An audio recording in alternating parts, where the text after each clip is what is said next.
Hello दोस्तों, स्वागत है आप सभी का एपी एकेडमी में। आज हम लोग माध्यमिक स्कूल परीक्षा 2022 का मैथमेटिक्स जो कि बिहार बोर्ड का पेपर है उसके ऑब्जेक्टिव क्वेश्चनों को देखेंगे। तो चलिए शुरू करते हैं पहले प्रश्न से। पहला प्रश्न दिया हुआ है 64 के अभाज्य गुणनखंड में 2 का घातांक बताएं। तो चूँकि ये क्वेश्चन पेपर किसी विद्यार्थी से लिया गया है हमारे टीम द्वारा, तो जो ऑप्शंस यहाँ पे सेलेक्ट किए गए हैं वो सही भी हो सकते हैं और गलत भी हो सकते हैं। हम आपको सही उत्तर इस वीडियो के माध्यम से बताएंगे। तो इसका आंसर ऑप्शन सी होगा, ठीक है, क्योंकि 64 में 2 का घातांक 6 होता है, ठीक है। अगले प्रश्न की ओर बढ़ते हैं।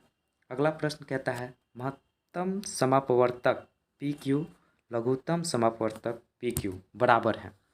तो ये हमारा ऑप्शन ए के बराबर होगा, ठीक है, न कि बी के। ये विद्यार्थी द्वारा गलत ऑप्शन सेलेक्ट किया गया है। चलिए अगले प्रश्न की ओर बढ़ते हैं। किसी बहुपद की घात होती है, ठीक है, तो किसी भी बहुपद की घात एक पूर्ण संख्या होती है। तो ऑप्शन सी यहाँ पे हमारा सही आंसर होगा। चलिए बढ़ते हैं अगले प्रश्न की ओर। बहुपद a x square plus b x plus c का आलेख क्या होगा। तो चूँकि ये द्विघात समीकरण है तो इसका जो आलेख होगा वो परवलय होगा। तो यहाँ पे हमारा ऑप्शन नंबर बी बिल्कुल सही जवाब होगा। चलिए नेक्स्ट क्वेश्चन की ओर बढ़ते हैं। शून्यक 2 8 वाले बहुपद की संख्या होगी। तो चूँकि 2 शून्यक है इसलिए हमारे पास बहुपदों की संख्या 2 होनी चाहिए। इस प्रकार से हमारा ऑप्शन बी बिल्कुल सही जवाब है। चलिए बढ़ते हैं अगले प्रश्न की ओर। अगला प्रश्न कहता है किसी द्विघात बहुपद की शून्यक यदि 6 एवं 8 है तो द्विघात बहुपद होगा। तो इन दोनों का सम यानी 6 और 2 8 जो कि x का गुणांक होगा और दोनों का मल्टीप्लिकेशन हमारा अचर होगा। तो इसके अकॉर्डिंग हमारा ऑप्शन नंबर डी बिल्कुल सही है। चलिए question number 7 y square plus 16y plus 15 के शून्यक हैं। तो आप अगर इसका विवेचक निकालेंगे तो हमें प्राप्त हुआ है कि इसका जो शून्यक होगा वो धनात्मक होगा, इसलिए हमारा ऑप्शन बी यहाँ पे सही उत्तर होगा। चलिए बढ़ते हैं अगले प्रश्न की ओर। अगला प्रश्न कहता है यदि बहुपद 2x square plus 5x minus k के शून्यक एक दूसरे के व्युत्क्रम हो तो x का मान क्या होगा। तो यहाँ पे x का मान हमारा 2 होगा, ठीक है। चलिए अगला क्वेश्चन देखते हैं। यदि px हमारा दिया हुआ है एक बहुपद p1 का मान बताना है, तो p1 का मान हमारा -6 हो जाएगा, यानी कि ऑप्शन नंबर सी। चलिए युग्म समीकरण 2x plus 4y is equal to 3 और 12y plus 6x is equal to 6 का हल क्या होगा। तो हम जानते हैं a1/a2 b1/b2 हमारा नॉट इक्वल टू है, यानी a1/a2 not equal to b1/b2 है, इसलिए इसका केवल और केवल एक हल होगा, यानी कि हमारा ऑप्शन नंबर बी बिल्कुल सही जवाब है। चलिए अगले प्रश्न की ओर देखते हैं। निम्नलिखित में कौन सा केंद्रीय प्रवृत्ति की माप नहीं है। तो केंद्रीय प्रवृत्ति हमारा माध्य माध्यक एवं बहुलक होता है, इसलिए ऑप्शन नंबर डी हमारा सही उत्तर होगा। प्रेक्षण का बहुलक क्या होगा। तो बहुलक जो सबसे ज़्यादा बार आए, जिसकी फ्रीक्वेंसी सबसे अधिक हो, जिसकी प्रवृत्ति सबसे अधिक हो, यानी ऑप्शन नंबर सी बिल्कुल मेरा सही जवाब है, क्योंकि 15 1 2 3 बार इस प्रेक्षण में दिया गया है। चलिए नेक्स्ट क्वेश्चन की ओर। प्रथम 5 प्राकृत संख्याओं का माध्य होगा। तो प्रथम 5 प्राकृत संख्याओं का सम जो होता है n+1/2 के बराबर होता है, इसलिए हमारा सही आंसर यहाँ पे बी है, न कि ए। ये विद्यार्थी के द्वारा मार्क किया गया आंसर है, जो कि बिल्कुल गलत है। हमारा सही उत्तर ऑप्शन बी होगा। चलिए अगले प्रश्न की ओर बढ़ते हैं। क्वेश्चन नंबर 14 प्रेक्षण का माध्यक क्या होगा। तो आप इसको निकाल करके चेक कर सकते हैं। हमारा यहाँ पे आंसर सही आंसर जो है वो हमारा 12 है, यानी ऑप्शन नंबर डी, ठीक है। चलिए अगले क्वेश्चन की ओर बढ़ते हैं। माध्यम का 3 गुना और माध्यम का 2 गुना अंतर बराबर होता है, तो ये बहुलक के बराबर होता है। चलिए अगले प्रश्न की ओर बढ़ते हैं। ए भुजा वाली समबाहु त्रिभुज का क्षेत्रफल है। तो ए भुजा वाली समबाहु त्रिभुज का जो क्षेत्रफल होता है √3/4 a² के बराबर होता है। अगले प्रश्न, यदि वृत्त की परिधि और वर्ग का परिमाप दोनों 88 सेंटीमीटर के बराबर हो तो, यानी दोनों का परिमाप सेम हो तो वृत्त का क्षेत्रफल अधिक होता है। ठीक है। नेक्स्ट क्वेश्चन, यदि किसी घन का प्रत्येक किनारा a इकाई हो तो उसका विकर्ण होगा। तो घन का जो विकर्ण होता है वो √3a के बराबर होता है। ठीक है। चलिए अगले प्रश्न की ओर बढ़ते हैं। त्रिज्या r तथा ऊंचाई h वाले लंब वृत्तीय शंकु का आयतन होगा। तो लंब वृत्तीय शंकु का फॉर्मूला 1/3 πr² h के बराबर होता है। चलिए अगले प्रश्न की ओर बढ़ते हैं। यदि दो वृत्तों का अनुपात, क्षेत्रफल का अनुपात 4:25 है तो उसकी त्रिज्याएं के अनुपात क्या होगी। तो इसकी त्रिज्याएं के अनुपात इसके वर्गमूल के बराबर होगी। इसका मतलब ऑप्शन डी 2:5 सही आंसर है। चलिए 21 नंबर के प्रश्न की ओर बढ़ते हैं। यदि समांतर श्रेणी का माध्य पद ये है तो इसका सार्व अंतर क्या होगा। तो इसका सार्व अंतर हमारा 2 के बराबर होगा। ठीक है। चलिए अगले प्रश्न की ओर बढ़ते हैं। समांतर श्रेणी का कौन सा पद 0 होगा। तो यहाँ पे हमारा कॉमन डिफरेंस -6 है, यानी समांतर श्रेणी का जो हमारा अंतर है ये -6 है और हमारा पहला पद 126 है। तो इसके अकॉर्डिंग हमारा ऑप्शन नंबर सी बिल्कुल सही जवाब होगा। 22वां पद जो होगा 0 के बराबर होगा। अगले प्रश्न की ओर बढ़ते हैं। दिया हुआ है समकोण त्रिभुज ABC में बी जो है 90 डिग्री के बराबर है, AB 12 है, BC 5 है, AC 13 है। तो साइन सी का वैल्यू निकालना है। तो साइन सी का वैल्यू 12/13 हो जाएगा। ठीक है। चलिए अगले प्रश्न की ओर बढ़ते हैं। कॉस थीटा P के बराबर है तो टेन थीटा का क्या मान होगा। तो टेन थीटा का मान हमारा ऑप्शन नंबर ए बिल्कुल सही आंसर है। ठीक है। नेक्स्ट क्वेश्चन की ओर बढ़ते हैं। 1/sin थीटा किसके बराबर होता है। तो साइन थीटा हमारा कॉसेक थीटा का व्युत्क्रम होता है, इसलिए ऑप्शन बी बिल्कुल सही होगा। Sec theta into cos theta किसके बराबर होता है। तो सेक और कॉस एक दूसरे के व्युत्क्रम होते हैं, इसलिए ऑप्शन नंबर डी यानी कि आंसर 1 होगा। ठीक। अगले प्रश्न की ओर बढ़ते हैं। यदि कॉट थीटा 1/√3 है तो सेक थीटा का मान बताइए। तो कॉस थीटा 1/3 60 डिग्री पे प्राप्त होता है, तो सेक 60 हमारा 2 के बराबर होगा, यानी ऑप्शन नंबर सी। ठीक है। अगले प्रश्न की ओर बढ़ते हैं। ए = 45 डिग्री है, sign A plus cos A का वैल्यू निकालिए। तो हम लोग निकालते हैं तो प्राप्त करते हैं ऑप्शन ए यानी √2 बिल्कुल सही जवाब है। चलिए अगले प्रश्न की ओर देखते हैं। 2 sin अल्फ़ा = 2, तो अल्फ़ा का वैल्यू बताइए। यानी कि साइन अल्फ़ा यहाँ पे हमारा 1 आ रहा है, तो अल्फ़ा 90 डिग्री होगा। ठीक है।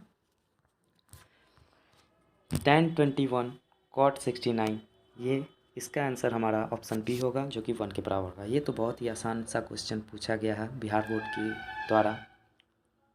आशा है सभी विद्यार्थियों ने इसका आंसर किया होगा। नेक्स्ट क्वेश्चन, यदि ट्रायंगल ABC PQR का क्षेत्रफल का अनुपात दिया गया है 9:4 और दोनों त्रिभुज यहाँ पे समरूप हैं, तो हमारा प्राप्त आंसर अगर हम कैलकुलेट करते हैं तो हमारा सही उत्तर होगा 10 सेंटीमीटर। PR का जो वैल्यू होगा वो 10 सेंटीमीटर के बराबर होगा। ठीक है। यानी ऑप्शन बी हमारा सही आंसर है। अगला प्रश्न, ट्रायंगल PQR में PR² = PQ² + QR² है, तो Q का वैल्यू 90 डिग्री होगा। ठीक है। चलिए अगले प्रश्न की ओर चलते हैं। अगला प्रश्न, ट्रायंगल PQR में बिंदु ST क्रमशः भुजाओं PQR और ST पैरेलल है QR के, और हमारे पास दिया हुआ है PS x centimetre, SQ x -2, PT x +2, TR x -1। तो x का वैल्यू निकालना है। तो अगर आप थेल्स थ्योरम यहाँ पे अप्लाई करते हैं तो इसके अकॉर्डिंग हमारा आंसर आता है 4 सेंटीमीटर, जो कि ऑप्शन ए है। ठीक है। चलिए अगले प्रश्न की ओर देखते हैं। ट्रायंगल ABC में बिंदु डी और ई क्रमशः भुजाएं, यहाँ पे भी सेम पैटर्न का क्वेश्चन है। तो यहाँ पे भी हम लोग थेल्स थ्योरम अप्लाई करेंगे, जिसके अकॉर्डिंग हमारा आंसर प्राप्त होता है 8 सेंटीमीटर, जो कि ऑप्शन ए है। चलिए अगले प्रश्न की ओर चलते हैं। 6 सेंटीमीटर त्रिज्या वाले वृत्त पर खींची गई दो समांतर स्पर्श रेखाओं के बीच की दूरी क्या होगी। ये हमारा एक सर्कल है और यहाँ पे त्रिज्याओं पे दो समांतर रेखाएं खींची गई है, तो इन दोनों के बीच की दूरी उसके व्यास के बराबर होगी। इसका मतलब हमारा 12 सेंटीमीटर, यानी कि ऑप्शन नंबर सी। ठीक है, अगले प्रश्न की ओर चलते हैं। किसी बाह्य बिंदु से वृत्त पर कितनी स्पर्श रेखाएं खींची जा सकती है। तो किसी भी बाह्य बिंदु से किसी भी वृत्त पे दो रेखाएं खींची जा सकती है, यानी ऑप्शन नंबर बी हमारा बिल्कुल सही आंसर है। चलिए, दी गई आकृति में ए ओ बी 130 डिग्री है, ए पी बी का वैल्यू निकालना है। दैट मीन्स हमसे ये एंगल पूछा है, तो इस एंगल का वैल्यू हमारा हो जाएगा 50 डिग्री, क्योंकि ये क्वाड्रिलेटरल है तो दोनों का सम 180 होगा। ठीक है, चलिए अगले प्रश्न की ओर चलते हैं। अगला प्रश्न हमारा वही है, टी पी और टी क्यू ये दोनों स्पर्श रेखाएं हैं। ठीक है, दो स्पर्श रेखाएं ओ केंद्र वाले वृत्त पर इस प्रकार है कि पी टी क्यू हमारा इस पर ये एंगल प्राप्त है 50 डिग्री, तो ओ पी क्यू का वैल्यू पूछा है। That means O P Q ये वाला है एंगल, तो ये 50 है, तो ये हमारा 130 हो जाएगा। और sum of all angles in a triangle होता है 180 के बराबर, इसलिए हमें प्राप्त होता है यहाँ पे ऑप्शन नंबर ए, यानी कि 30 डिग्री। ठीक है, अगले प्रश्न की ओर चलते हैं। अगला प्रश्न हमारा, बाह्य रूप से स्पर्श करने वाली दो वृत्तों के उभयनिष्ठ स्पर्श रेखाओं की संख्या कितनी होगी। तो बाह्य रूप से अगर हमारे पास दो सर्कल है तो कितनी स्पर्श रेखाएं उभयनिष्ठ हो सकती है, दो। तो यानी ऑप्शन नंबर बी हमारा बिल्कुल सही आंसर है। ठीक है, अगले प्रश्न की ओर चलते हैं।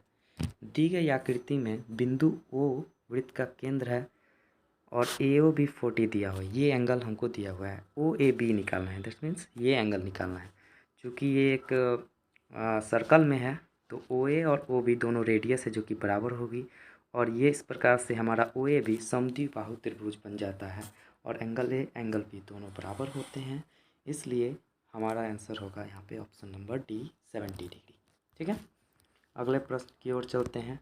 वाई अक्ष पर सभी बिंदुओं का भुज होता है, तो ये हमारा वाई एक्सिस है, इस पे सभी भुज 0 के बराबर होंगे।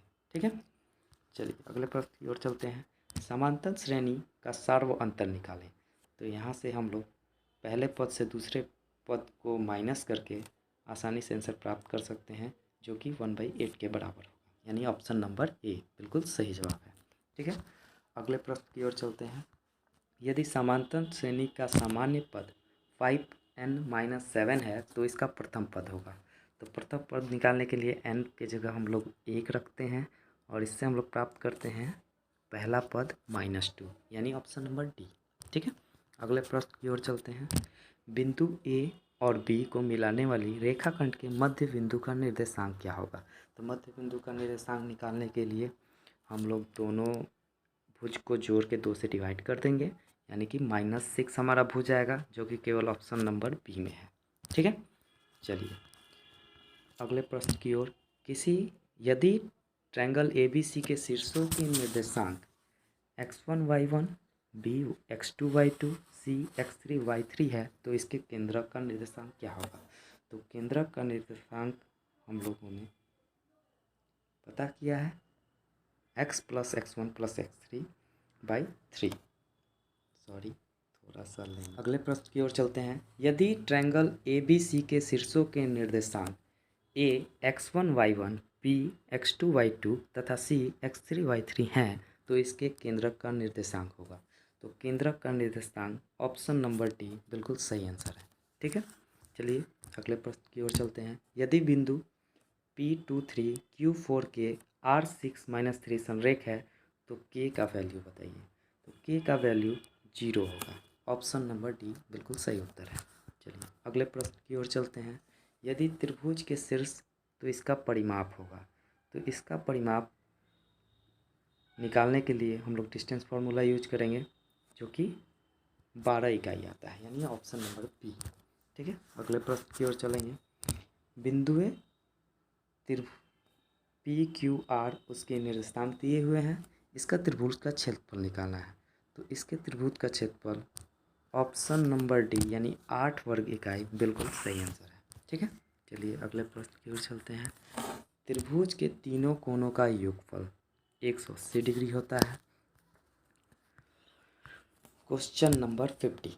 ट्रायंगल पी क्यू आर में P Q equal to P R है, क्यू इक्वल टू 40 है, तो एंगल पी क्या होगा? तो एंगल पी हमारा 100 डिग्री होगा।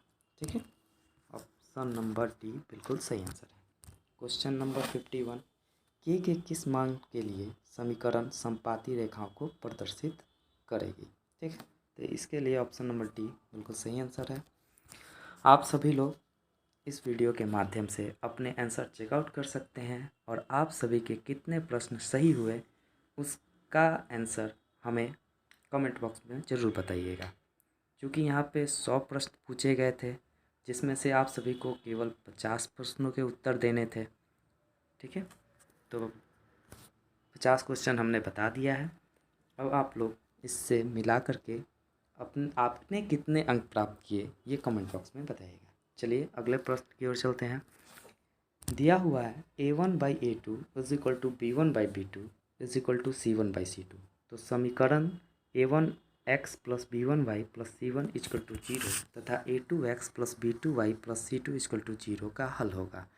तो इस प्रकार से दिए हुए समीकरण का कोई हल नहीं होगा, यानी ऑप्शन नंबर बी सही है। चलिए 53 पे चलते हैं। निम्नलिखित में से कौन सा द्विघात समीकरण है? तो द्विघात समीकरण होने के लिए x का पावर 2 चाहिए और हमें दिए गए ऑप्शन में से ऑप्शन सी बिल्कुल सही जवाब है। ठीक है, चलिए 54 पे चलते हैं। निम्नलिखित में से कौन सा द्विघात समीकरण नहीं है? तो हमारा ऑप्शन डी द्विघात समीकरण नहीं है। चलिए 55 क्वेश्चन। यदि द्विघात समीकरण का मूल समान हो तो p का मान होगा। तो p का मान यहाँ पे 0 या 8 हो सकता है, यानी ऑप्शन सी बिल्कुल सही आंसर है। ठीक है, 56। यदि समीकरण x² माइनस के एक्स प्लस 4 इक्वल टू 0 का कोई मूल्य वास्तविक नहीं हो तो k का मान होगा। तो k का मान -4 से +4 के बीच लाई करेगा, यानी ऑप्शन नंबर सी बिल्कुल सही आंसर है। यदि अल्फा तथा बीटा द्विघात समीकरण के मूल हो तो अल्फा प्लस बीटा -√3 का वैल्यू क्या होगा? तो इसका वैल्यू 2√3 होगा। ठीक है, चलिए अगले प्रश्न की ओर चलते हैं।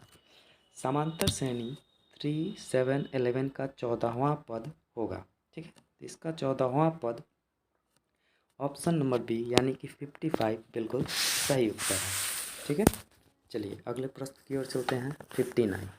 निम्नलिखित में से कौन समांतर श्रेणी में है? ठीक है, तो दिए गए ऑप्शंस के अनुसार हमारा ऑप्शन नंबर ए बिल्कुल सही जवाब है। ठीक है, चलिए अगले प्रश्न की ओर चलते हैं। समांतर श्रेणी का nवां पद क्या होगा? तो इसका nवां पद 21 - 5n यानी कि ऑप्शन नंबर बी होगा। ठीक है, यदि किसी वृत्त की परिधि और क्षेत्रफल परिमाण समान हो तो वृत्त का व्यास होगा। तो वृत्त का व्यास 4 इकाई होगा। ठीक है, चलिए अगले प्रश्न की ओर चलते हैं। 3 सेंटीमीटर त्रिज्या वाले गोले का आयतन होगा। तो 3 सेंटीमीटर वाले त्रिज्या का आयतन 36 पाई सेंटीमीटर क्यूब होगा। ठीक है, चलिए अगले प्रश्न की ओर चलते हैं। यदि एक वृत्त की परिधि 10 पाई सेंटीमीटर है तो इसका क्षेत्रफल होगा। तो इसका क्षेत्रफल हमारा 25 पाई सेंटीमीटर स्क्वायर होगा। ठीक है, अगले प्रश्न की ओर चलते हैं। एक घनाभ की लंबाई, चौड़ाई और ऊंचाई दी हुई है 8 सेंटीमीटर, 6 सेंटीमीटर और 5 सेंटीमीटर। तो इसका विकर्ण की लंबाई होगी। इसका विकर्ण की लंबाई 5 × 5√2 सेंटीमीटर होगा। 5 × √5 सेंटीमीटर होगा। ठीक है, 65। 4 सेंटीमीटर त्रिज्या वाले अर्धवृत्त का क्षेत्रफल होगा। तो इसका क्षेत्रफल 176/7 सेंटीमीटर स्क्वायर होगा। ठीक है, चलिए अगले प्रश्न की ओर चलते हैं। निम्न में से कौन सी घटना की प्रायिकता नहीं हो सकती? तो घटना की प्रायिकता एक से अधिक नहीं हो सकती है, इसलिए हमारा ऑप्शन नंबर डी बिल्कुल सही आंसर है। ठीक है, चलिए प्रायिकता का न्यूनतम मान होता है। तो प्रायिकता का मान 0 नहीं होता है, निगेटिव नहीं होता है और 1 से ज़्यादा नहीं होता है, यानी न्यूनतम मान हमारा 1 हो सकता है। ठीक है, चलिए अगले प्रश्न की ओर चलते हैं। एक पासे को फेंका गया एक विषम संख्या आने की प्रायिकता होगी। तो एक विषम संख्या आने की प्रायिकता 1:2 होगी, क्योंकि एक पासे में 3 विषम संख्याएं होती है। ठीक है, यदि एक मैच जीतने की प्रायिकता 0.7 है तो इसके हारने की प्रायिकता क्या होगी? तो इसके हारने की प्रायिकता 1 - 0.7 दैट मीन्स 0.3 होगी, यानी ऑप्शन नंबर सी हमारा बिल्कुल सही आंसर है। ठीक है, अगले प्रश्न की ओर चलते हैं।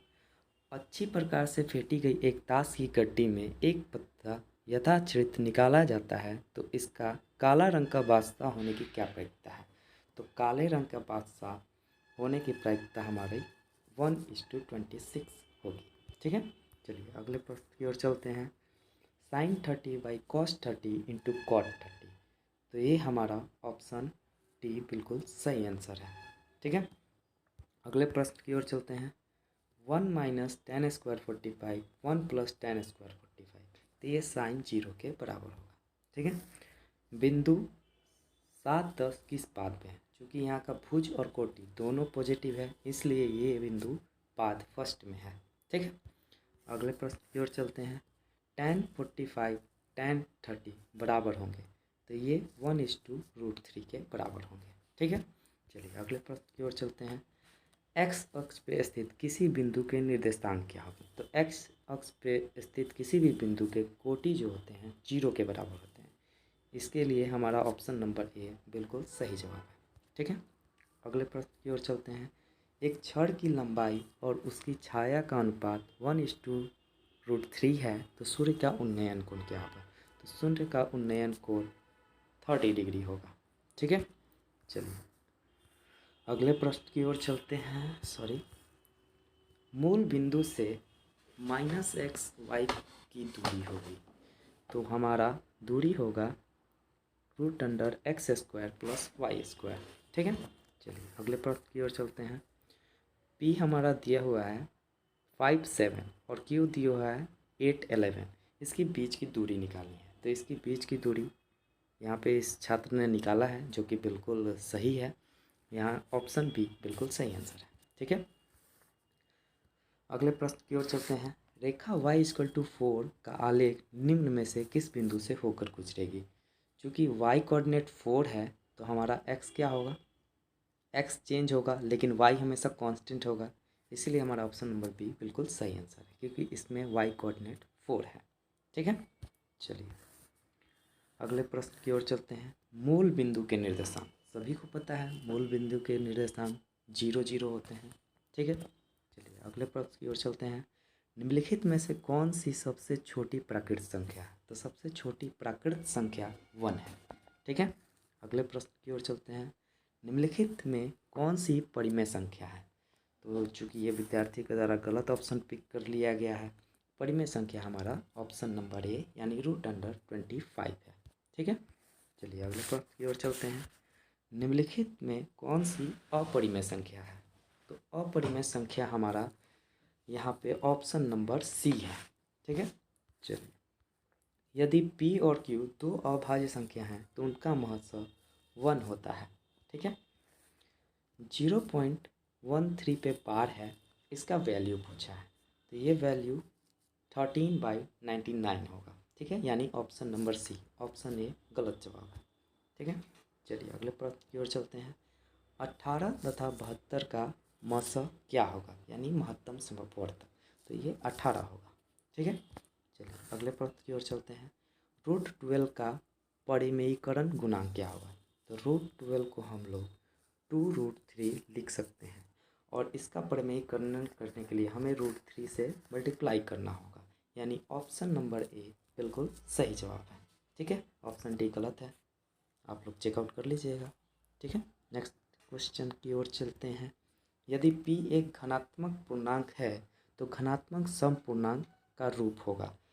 चूँकि ये एक घनात्मक पूर्णांक है तो हमें इसे 2 से मल्टीप्लाई करके 1 ऐड कर देना होगा, जिससे हमें हमेशा समपूर्णांक प्राप्त होगा। ठीक है, यानी ऑप्शन नंबर डी बिल्कुल सही जवाब है। अगले प्रश्न की ओर चलते हैं। निम्नलिखित में किसका दशमलव प्रसार शांत होगा। तो दशमलव प्रसार शांत होने के लिए हर में 2 का पावर n इंटू 5 का पावर m होना चाहिए, और जो कि ऑप्शन डी बिल्कुल इसको सेटिस्फाई कर रहा है। ठीक है, चलिए अगले प्रश्न की ओर चलते हैं। निम्नलिखित में किसका दशमलव प्रशांत अशांत होगा। ठीक है, तो अशांत होने के लिए हमारा ऑप्शन नंबर सी सही है, ऑप्शन नंबर ए गलत है। ठीक है, चलिए अगले प्रश्न की ओर चलते हैं। यदि थीटा तथा पाई पूरक कोण है तो। ठीक है, तो ये दोनों एक दूसरे के पूरक हैं, इसलिए हमारा ऑप्शन नंबर बी बिल्कुल सही होगा। ठीक है, चलिए अगले प्रश्न की ओर चलते हैं। 92 sine square 75 plus sine square 15, ये हमारा ऑप्शन बी यानी 1 के बराबर होगा। ठीक है, चलिए अगले प्रश्न की ओर चलते हैं। 93 1 प्लस tan स्क्वायर थीटा, ये सेक स्क्वायर थीटा के बराबर होता है। ठीक है, next 2 sine square plus cos square theta का कितने के बराबर है। ये 1 नहीं सॉरी 2 के बराबर होगा, यानी ऑप्शन नंबर सी बिल्कुल सही जवाब है। चलिए अगले प्रश्न की ओर चलते हैं। 95 5 cos square theta minus 5 cot square theta, तो यहाँ ऑप्शन बी बिल्कुल सही आंसर होगा। चलिए अब हम लोग आखिरी पड़ाव में पहुँच चुके हैं। उम्मीद करता हूँ आप सभी लोगों के एग्ज़ाम बहुत ही अच्छे से गए होंगे, और यहाँ पे आप लोग अपने प्रश्नों को इस वीडियो के माध्यम से मिला सकते हैं। अगर ये वीडियो आप लोगों को अच्छा लगा तो प्लीज़ चैनल को लाइक शेयर एंड सब्सक्राइब करें और अपने दोस्तों के पास भी पहुँचाएँ। ठीक है, 3 अल्फ़ा इज इक्वल टू 180, तो कॉस अल्फ़ा हमारा 60 डिग्री दैट मीन्स 1/2 के बराबर होगा। ठीक है, अगले प्रश्न की ओर चलते हैं। If a sine theta is equal to 1 b cos theta is equal to 1, तो टेन थीटा किसके बराबर होगा। तो टेन थीटा हमारा b/a के बराबर होगा। ठीक है, अगले प्रश्न की ओर चलते हैं। 98 1/√3 किसका मान है। तो ये tan 30 डिग्री का मान है। ठीक है, अगले प्रश्न की ओर चलते हैं। Sec theta plus tan theta is equal to x, tan theta किसके बराबर होगा। तो ये एक्स स्क्वायर प्लस 1/2x के बराबर होगा, यानी ऑप्शन नंबर ए बिल्कुल सही जवाब है। चलिए, और ये हमारा आखिरी सवाल, sine square 5 plus 1/tan square 5 किसके बराबर होगा। तो ये 1 के बराबर होगा। चलिए दोस्तों, इसी के साथ इस वीडियो को समाप्त करते हैं। आप सभी का इस चैनल के थ्रू जुड़ने के लिए बहुत बहुत धन्यवाद।